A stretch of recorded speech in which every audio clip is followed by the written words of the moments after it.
There are voices that are not merely sound, but an entire sky of memories where the moment a single low note resonates, the memories of millions instantly return to afternoons spent making tea beside an old record player, listening to every sweet melody of Snowbird or You Needed Me. Anne Murray, Canada's great musical icon, the woman who once dominated the Billboard charts and claimed 4 prestigious Grammy Awards, was once everything that glittered most brightly on the world stage throughout the 1970s and 1980s.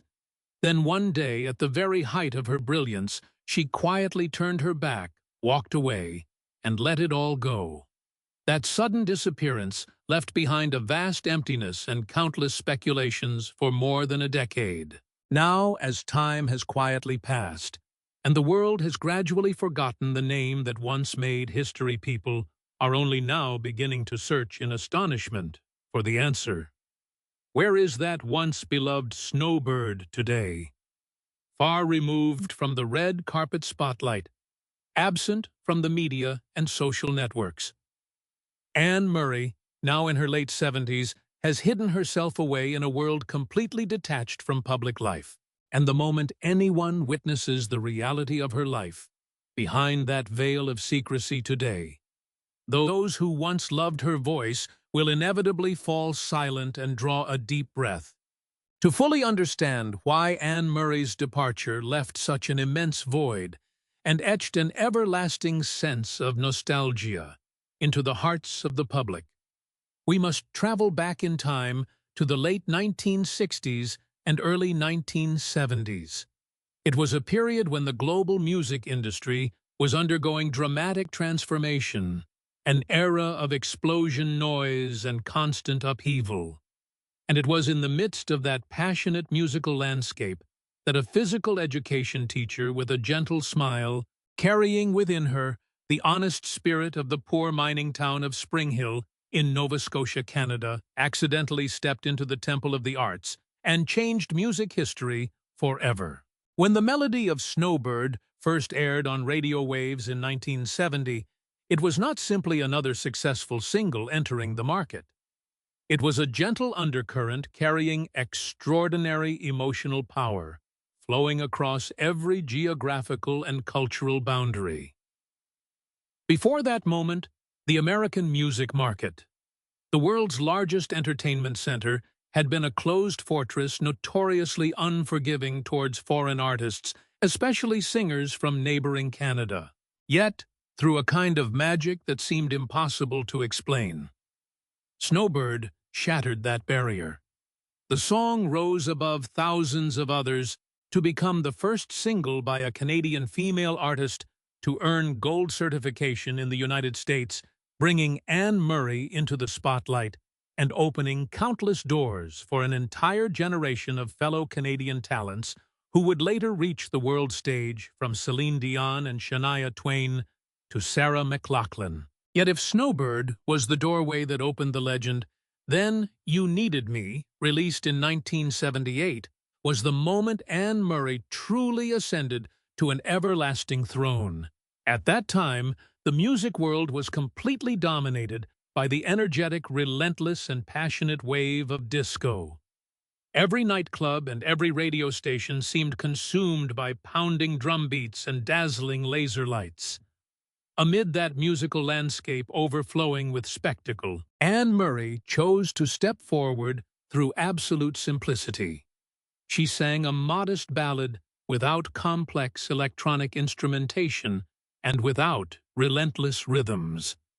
The contrast was so powerful and extraordinary that her gentle whispering melody overcame every fashionable disco hit of the era, soaring straight to #1 on the prestigious Billboard Hot 100, while also earning her a historic Grammy Award.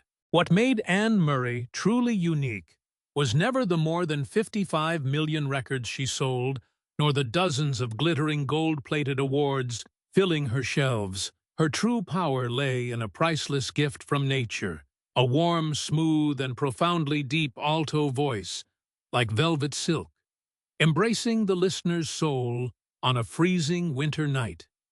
Unlike many stars of her generation who constantly sought to display complex vocal techniques and exhaust themselves reaching dazzling high notes, Anne Murray never forced her voice. She sang with a calmness, sincerity, and authenticity reduced to its purest form.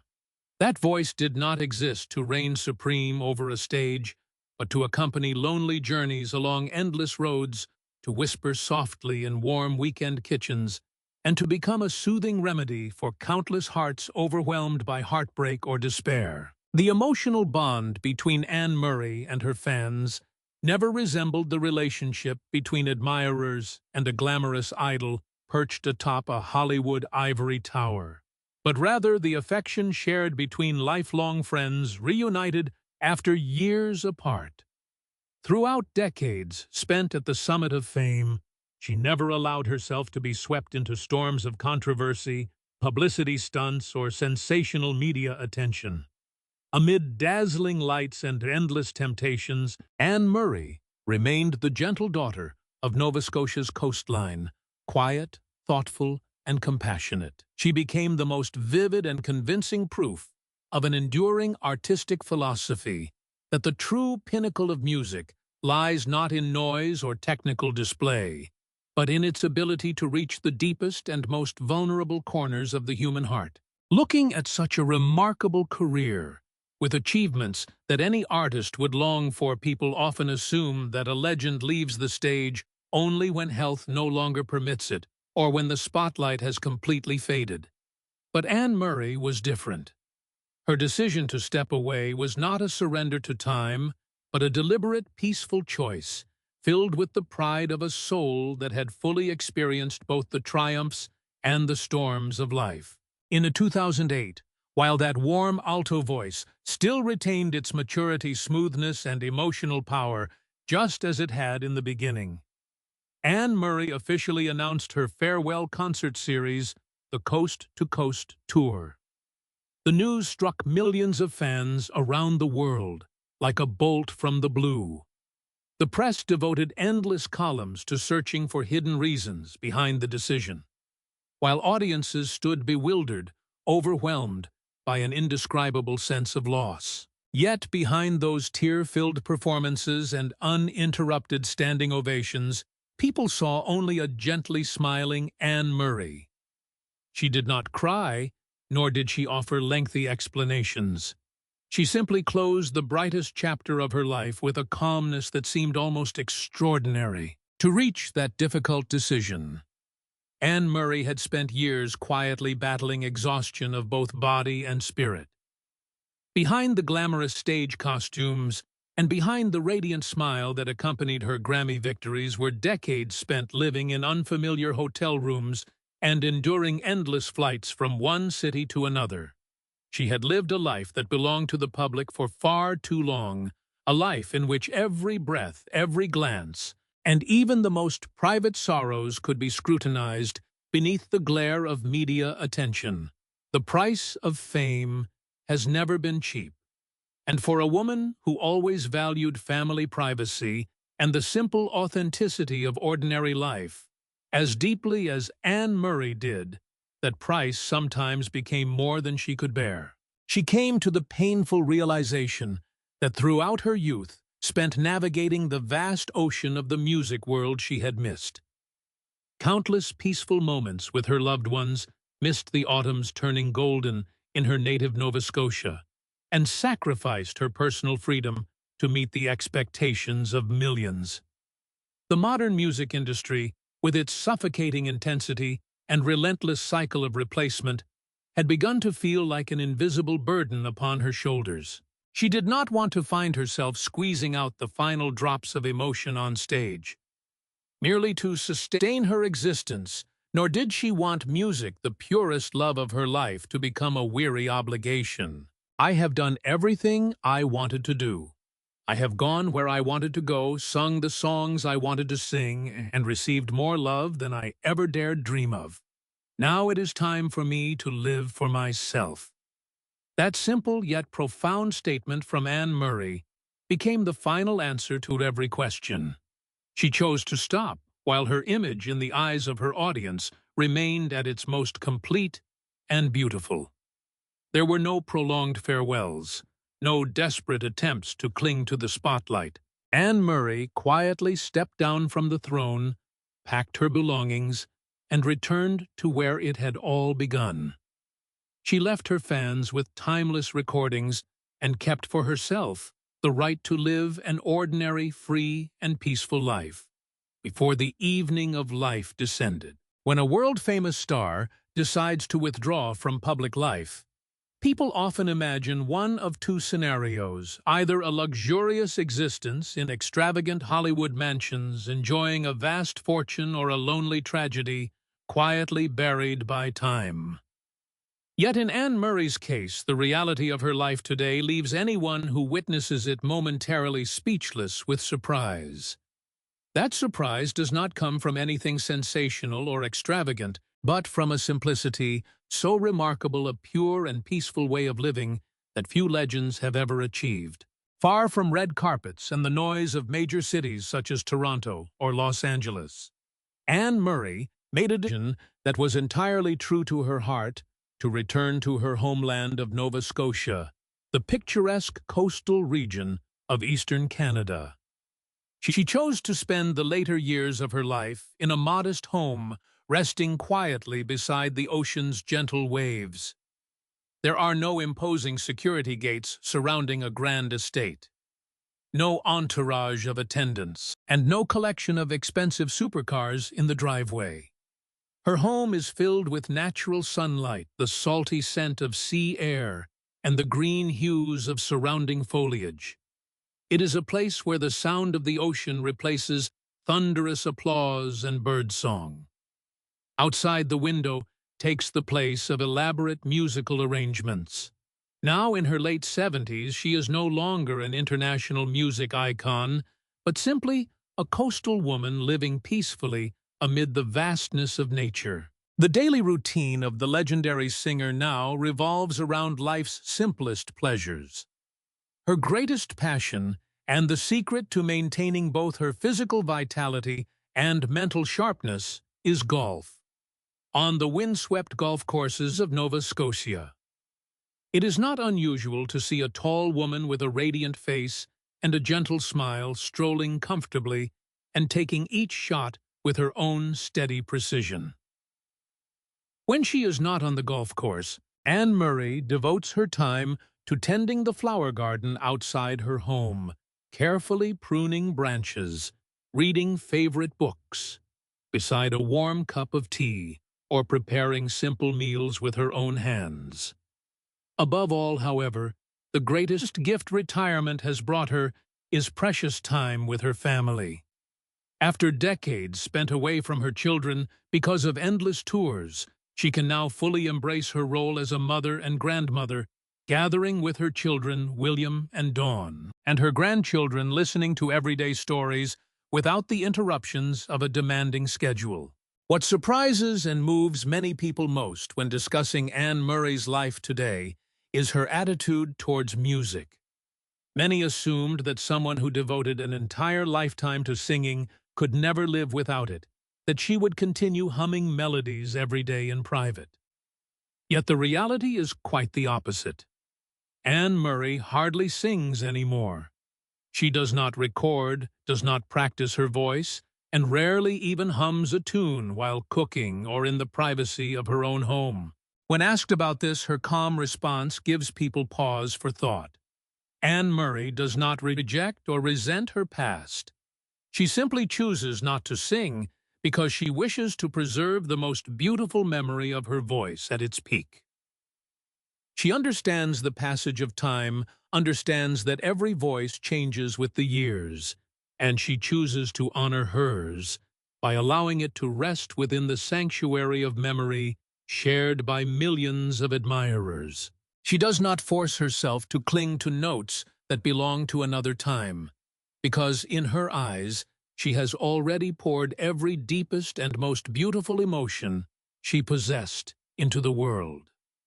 Anne Murray's life today is not one of bitter obscurity, but one of complete fulfillment, a place where a remarkable soul has found peaceful harbor after fully experiencing both the storms and the triumphs of a lifetime. When people look at a legend in the later chapter of life, what moves them most deeply is not only the golden memories of the past, but also the calm, resilient, and wise manner in which she faces the relentless passage of time. Now approaching 80, Anne Murray stands there amid the windswept landscapes of Nova Scotia, like an ancient tree offering gentle shade, possessing both a healthy body and a spirit that is entirely free and at peace. Her vitality and mental clarity at this age are the result of a healthy lifestyle, self-respect, and the wisdom to let go at the right moment. Rather than attempting to hold on to youth through artificial cosmetic procedures or costly treatments, Anne Murray embraces every wrinkle on her face and every silver strand of hair with quiet pride. She understands that every fine line around her eyes is the imprint of thousands of smiles and thousands of nights spent connecting with audiences around the world. That serenity of mind allows her to maintain a radiant presence with eyes that remain clear and bright, with a love for life. In an era when the world is swept up in the whirlwind of social media, where people constantly seek attention and virtual approval, Anne Murray has chosen a path entirely her own, a life of quiet presence. She has deliberately stepped away from the digital stage. She does not use social media to share personal photographs, does not seek praise through online comments, and has no desire to see her name appear in sensational headlines simply to attract attention. Such a complete withdrawal is not an extreme reaction or a rejection of modern times, but a wise choice made to protect her inner peace. She chooses instead to live fully in each present moment, breathing the salty ocean air, touching the earth beneath her feet, and listening to the rhythm of the waves rather than living through lifeless screens. Yet stepping away from the red carpet did not mean that Anne Murray turned her back on life. Her dedication simply transformed into a different form, quiet, understated, yet filled with compassion. She devoted much of her energy to charitable work in her hometown of Spring Hill, where the Anne Murray Center was established. The center is not only a place preserving the memorabilia of her remarkable career, but also a source of support for the local community, with proceeds and visitor contributions, helping fund regional development initiatives, assist those facing hardship, and encourage young talent. She serves her community with complete humility, without media fanfare, and without seeking applause, exactly as she has lived for more than half a century. Looking back on Anne Murray's journey, one comes to a startling realization. The greatest legacy she leaves behind is not merely 55 million records sold or 4 glittering Grammy Awards, but an invaluable lesson about the art of knowing when to step away. She taught us what it means to reach the summit through pure talent, and how to leave it with dignity and peace. The twilight of Anne Murray is not one of decline or sorrowful darkness, but rather a radiant orange sunset over the shores of Nova Scotia, calm, expansive, and leaving behind a gentle sky filled with warmth in the hearts of all who ever fell in love with her voice. There is an old saying: the greatest artist is not the one who remains on stage the longest, but the one who knows when to smile and close the velvet curtain. Anne Murray stands as the most complete and beautiful embodiment of that philosophy. Looking back on her entire journey from a physical education teacher in a small coastal town to the temple of the world's musical legends, and then returning once more to the vast ocean, we see neither regret nor bitterness, but a circle of destiny completed with remarkable grace. Anne Murray's life today, in the later years of her journey, far from the spotlight, untouched by controversy, living peacefully to the rhythm of Nova Scotia's waves, is not a story of obscurity or loneliness. It is the priceless reward for a life fully devoted to giving a life that poured every ounce of feeling into warming millions of hearts around the world. She has fulfilled the mission of a snowbird, bringing hope, love, and comfort through every note of music, before peacefully returning to the sanctuary of her own home. Time may quietly move on. Music charts may change with every passing day, and the red carpets will inevitably welcome new stars. But the value Anne Murray has left behind will remain unchanged forever.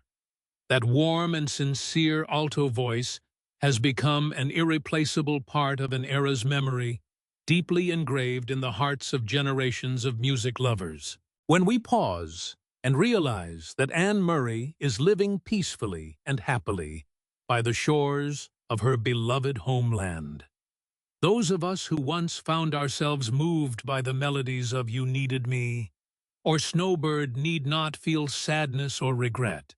Instead, let us take a deep breath, smile, and wish her well. For behind the curtain of privacy, our legend is living a life that is complete, peaceful, and radiant, in the most personal and meaningful way possible.